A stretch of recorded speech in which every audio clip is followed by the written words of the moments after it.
Aujourd'hui, je voudrais vous proposer de réaliser ensemble l'une des aquarelles du livre Harry Potter et la magie de l'aquarelle. Il contient pas moins de 32 tutoriels d'aquarelle sur le thème de votre saga préférée. Et pour fêter comme il se doit ce passage à la nouvelle année, on va réaliser ensemble le château de Poudlard. Il est grand temps de regagner les bancs de l'école de sorcellerie, donc pour vous aider à vous replonger dans l'ambiance des cours de potions et des parties endiablées de Quidditch, quoi de mieux que d'utiliser la magie de l'aquarelle.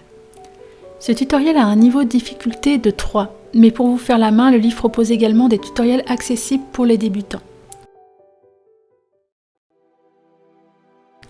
En ce qui concerne le matériel, vous allez avoir besoin des couleurs beige, ocre jaune, terre d'ombre naturelle claire, terre d'ombre naturelle, indigo clair et indigo. Vous pouvez également choisir une autre palette de couleurs si vous préférez. Pour ma part, j'aimerais un résultat un peu plus orangé, comme si le soleil était en train de se coucher sur le château de Poudlard. Je vais donc utiliser du beige, de l'ocre jaune, de la terre d'ombre de sienne brûlée, de la terre d'ombre et de l'indigo que je pourrais plus ou moins diluer pour obtenir du foncé ou du clair. Ensuite, on aura besoin de 2 pinceaux. Il conseille les pinceaux de taille 6 et 10 de la série 111 de chez Cotman, mais aussi le pinceau 10 mm toujours de chez Cotman dans la série 666. Et comme je n'ai pas ces pinceaux, je vais plutôt les remplacer par un Raphaël de taille 4 et un Raphaël de taille 8. Il ne reste plus qu'à décrocher le château de Poudlard. Personnellement, je préfère le retirer du livre, je trouve ça plus pratique, mais vous pouvez aussi bien le laisser tel quel, ou même le reproduire sur un autre papier aquarelle de meilleure qualité par exemple, c'est vraiment comme vous préférez. Pour faire ce tuto, je vais avoir besoin également d'une palette et de 2 bols d'eau. Le premier sera un bol d'eau claire, ça va servir à nettoyer les pinceaux, et le deuxième sera mon bol d'eau principal.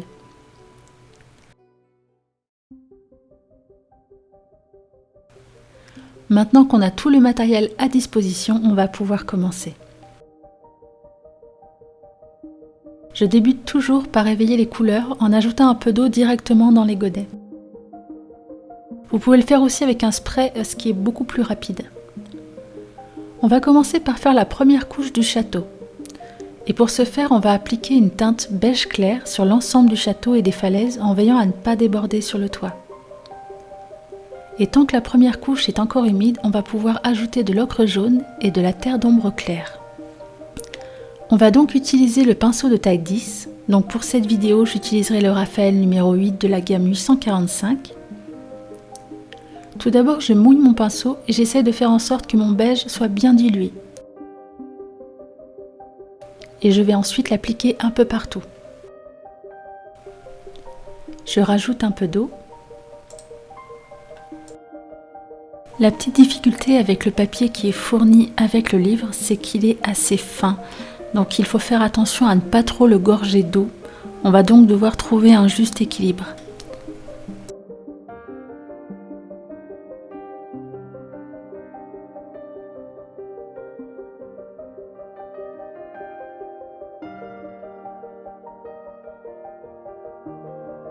Là, je suis en train de remarquer que comme mon papier est très fin, ma première couche est déjà en train de sécher, juste ici. Donc je rince mon pinceau et je viens prendre un peu d'ocre jaune que je mets par touche. Je rajoute un peu d'eau. Je reprends un peu d'ocre jaune. Il faut s'imaginer que la lumière vient de la gauche, donc on va ombrer la partie droite du bâtiment. Si ce n'est pas fidèle à la réalité, ou même au tuto, ce n'est pas bien important. Le but c'est vraiment d'apprendre en s'amusant et surtout de passer un moment agréable. Si vous débordez, n'hésitez pas à venir tapoter votre papier avec de l'essuie-tout pour retirer le pigment.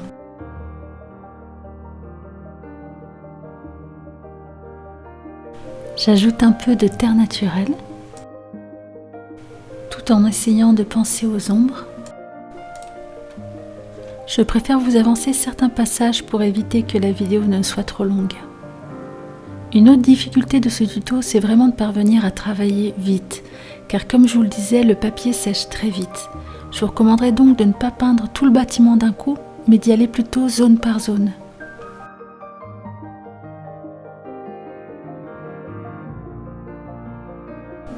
Je n'oublie pas de faire les tours en veillant bien à ne pas déborder sur les toits.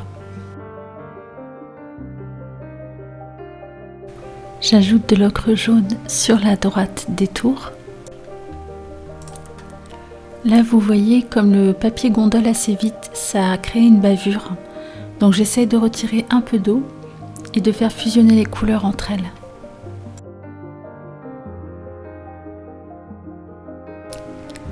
Je vais maintenant continuer le même processus sur la partie droite. J'applique tout d'abord du beige clair et ensuite je vais pouvoir ajouter de l'ocre jaune.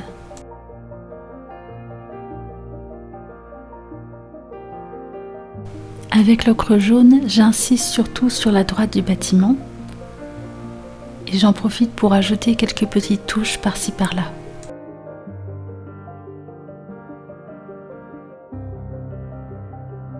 Et je termine par la terre d'ombre, en essayant de délimiter mes contours.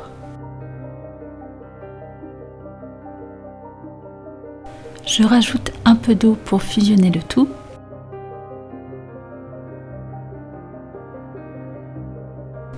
Comme ce bâtiment-là est un peu plus dans l'ombre, je n'hésite pas à foncer davantage en ajoutant plus de pigments.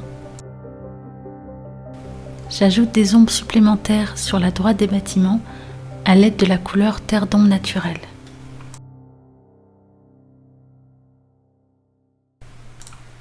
Vous voyez qu'à certains endroits, la démarcation est trop présente.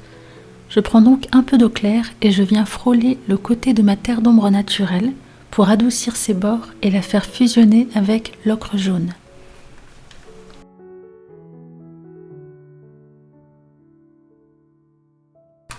Maintenant, je vais appliquer un peu d'ombre naturelle pour faire les fenêtres.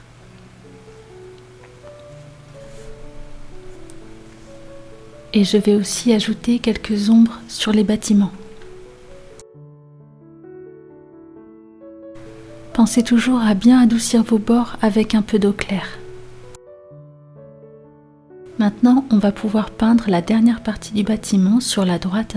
Donc ce sera toujours le même processus, d'abord du beige, ensuite on va ombrer avec de l'ocre jaune et enfin on va renforcer les ombres avec de la terre d'ombre naturelle.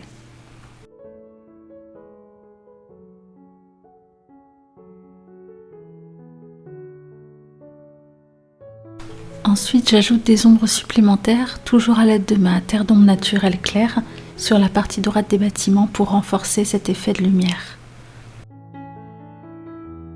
Je me suis rendu compte aussi que j'avais légèrement débordé à certains endroits de mon illustration, donc pour rattraper ça, j'ai juste trempé mon pinceau dans l'eau claire et je viens frotter le côté du bâtiment et ensuite je viens estomper avec un essuie-tout pour que ça récupère les pigments. En petite précision, je n'ai pas réalisé la porte qui se situe à droite, celle qui est contre la grande tour. Elle n'apparaissait pas sur le papier fourni avec le livre et je n'ai pas souhaité la redessiner. Par contre, comme je l'expliquais au début de la vidéo, n'hésitez pas à la dessiner et à la peindre si vous souhaitez qu'elle apparaisse sur le château.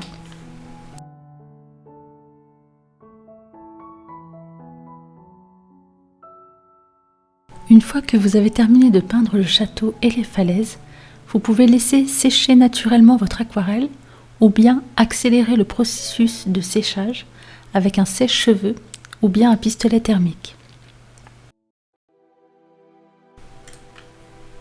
Maintenant, nous allons pouvoir peindre les toits. Dans le même esprit que pour le bâtiment et les falaises, nous allons commencer par une touche d'indigo clair. Je vais donc en prendre un peu dans le godet pour ensuite le diluer dans la palette jusqu'à obtenir la teinte souhaitée. Pour vous aider à obtenir la bonne teinte de couleur et vérifier que votre mélange soit suffisamment clair ou foncé, je vous recommande de tester le rendu sur un brouillon. Personnellement, j'utilise le bloc de feuilles Aquapad en format A5 de la marque Clairefontaine. Je vous mettrai tous les produits dans la description de la vidéo. Par exemple, vous voyez que lorsque j'applique mon mélange d'indigo sur le papier brouillon, on remarque que la couleur est trop foncée et donc pas assez diluée. Je vais rajouter de l'eau dans mon mélange et là on obtient un indigo très clair. Vous remarquerez aussi que notre indigo, même s'il est très dilué, tire vraiment vers le bleu. Et sur l'image d'exemple du livre, on est plutôt sur un rendu gris, très légèrement bleuté. Après, je ne sais pas si c'est par rapport au rendu d'impression du livre, ou si mon indigo est particulièrement pigmenté, mais je préfère finalement partir sur une autre couleur. Je vais donc remplacer l'indigo clair par du gris et de l'indigo foncé par du bleu-gris profond. De votre côté, vous n'êtes bien entendu pas obligé de faire la même chose. Vous pouvez partir sur de l'indigo clair et de l'indigo foncé pour vos toits, ou bien même neutraliser l'indigo. C'est vraiment à vous de voir le rendu que vous préférez. Pour ce tuto, j'ai préféré partir sur du gris et du bleu-gris foncé pour ne pas que la couleur vive des toits attire trop l'œil. Pour finir, je vais tester et comparer les nouvelles couleurs avec les anciennes. Je remarque que le bleu-gris foncé est beaucoup moins vif que mon indigo de chez Kuretake. Et le gris a un rendu plus neutre, ce qui me convient bien pour la colorisation des toits. Maintenant, je vais recommencer les mêmes étapes que tout à l'heure. Je vais récupérer du gris et du bleu-gris foncé dans les godets. Je les ajoute à la palette et je teste le résultat sur mon brouillon avant d'appliquer les couleurs sur le papier. Une fois que les teintes me conviennent, je viens appliquer délicatement le gris clair sur les toits en veillant à bien délimiter les contours.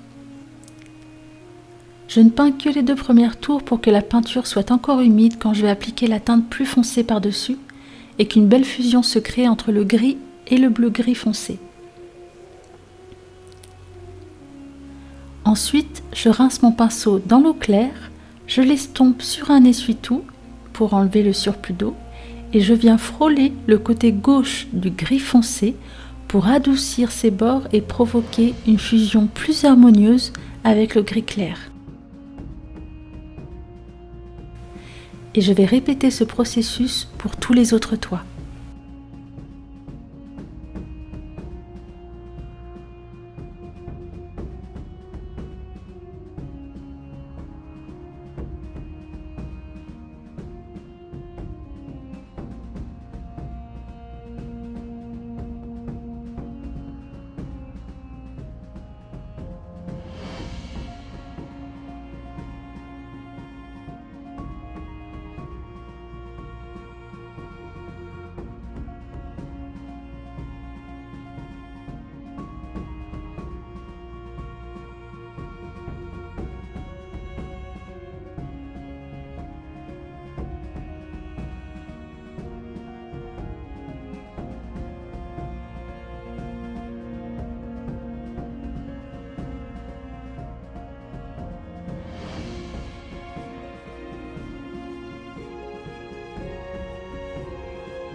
Maintenant que j'ai terminé de peindre les toits, je vais revenir au château.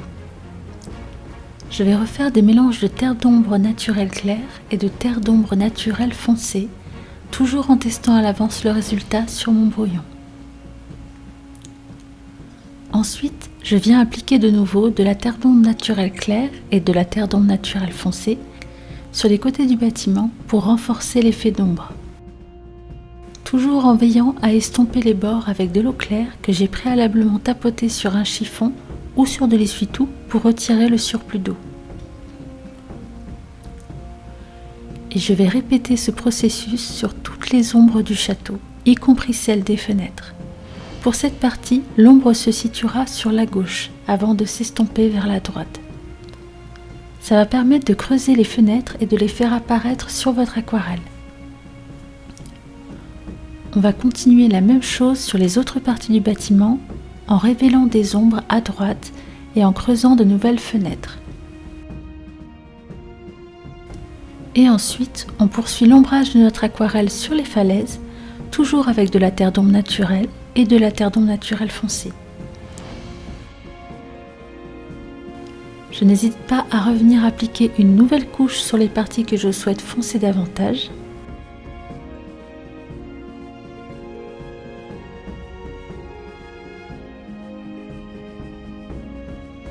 Et je fais la même chose pour le toit en appliquant une nouvelle couche de bleu gris foncé pour approfondir les ombres.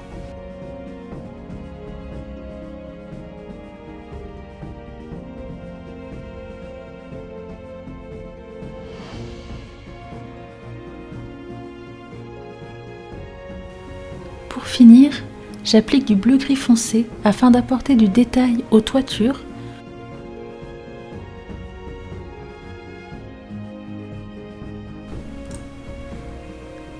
Et je viens une nouvelle fois appliquer des ombres à mon bâtiment et aux falaises et en appliquant plus de détails avec de la terre d'ombre naturelle foncée.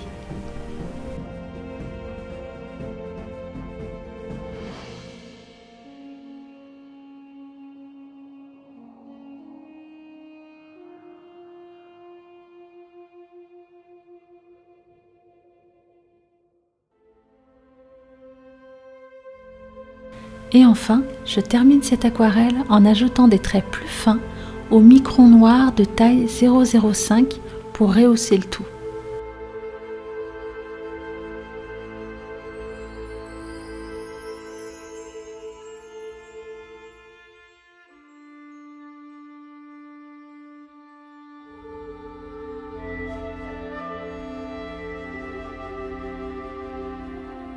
Et voilà le résultat.